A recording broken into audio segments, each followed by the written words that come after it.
What's up, YouTube? Your boy's been busy this month and this whole year, so we're going to do a summary of Nastran.VR for 2025. Here are all of the elements and properties that we are currently parsing. You can pause the screen. Alright, next we'll talk about quickly the visualization options. We've got different opacities. We can do shrink element mode where it shrinks everything. We got different node sizes if you need it a little bit more clarity. For the model interrogation, we've got the ability to read nodes. You can see get nodal information. We have the ability to get element information and parse the thickness or the areas like that for all the elements. Recently, we've added an option to read PCOMs and generate ply tables. So this would be like a laminate, and these are all to scale, magnified 20 times. And if it's a core, you'll see here something like this that has a core. So everything is to scale. We also have simple distance measurements like this. Alright, so that's as far as interrogation. As far as manipulation goes, we have the basic free node pull where you can pull it in any direction, and you have some guide curves along the way here to help you do that. So you can free pull nodes. You can also do a constraint. So if you hold an element, it will lock it in its plane, so that's for a shell constraint. Then for a bar, if you hold that element, it will let you only modify and drag it in the axial direction.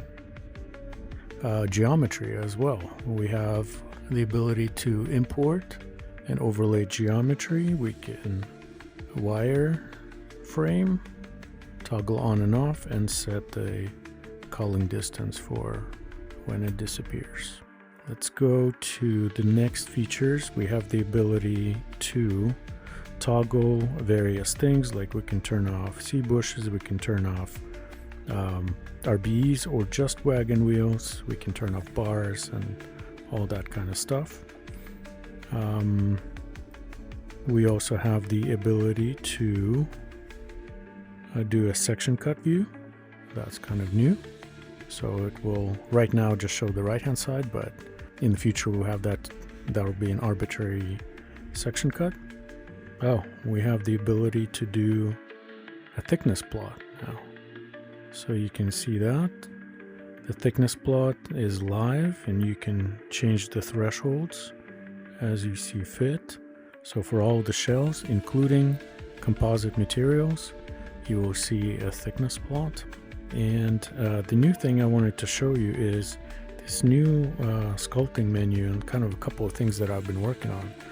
So one of the features, brand new features, hot off the press, is the ability to flag elements for review. So you grab it just as usual and you flag it.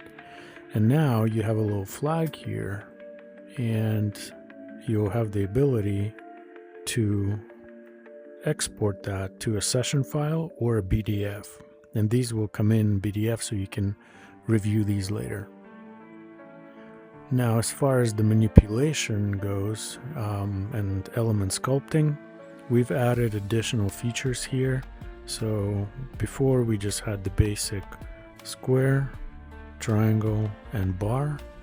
Now we have these multi-element blocks that are also, 2 elements, 3x3, and some transition elements like that.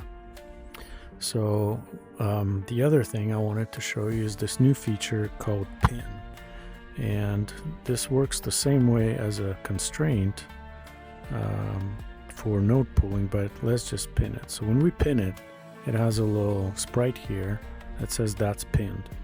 So now I'm going to add triangle, and you can see now my hand is off. I can do whatever I want with this hand, but it behaves as if it was a guided element.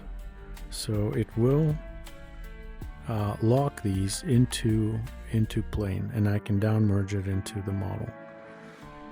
And I can use this alignment to help me align things. Now, some of this is still kind of funky.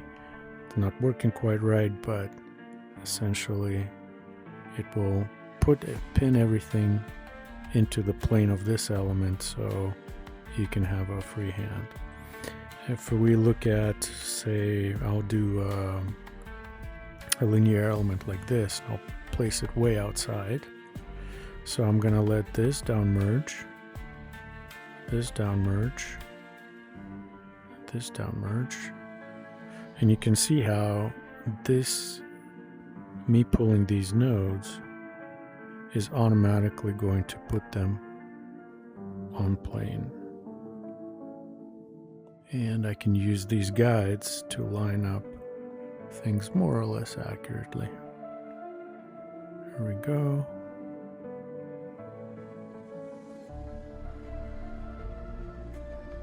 Boom. Now these all can be exported. To unpin it, you just grab it again and unpin, or just click unpin. I think will unpin it. And here's the next feature that's really cool, is the vibe and chill mode. And look at this thing now. Wow, so sick. Look at all these auroras around me. Look at these reflections. You can really see any imperfections. So this is the new vibe and chill mode. It's looking awesome. So this is the year in review 2025. All of the features and improvements that I could think of that we've added. Quite a bit of an effort over the last month and a half to put this all together. So if you're watching and you like this kind of content, please like, comment, subscribe, hit the bell, and I'll try to have more updates in the new year.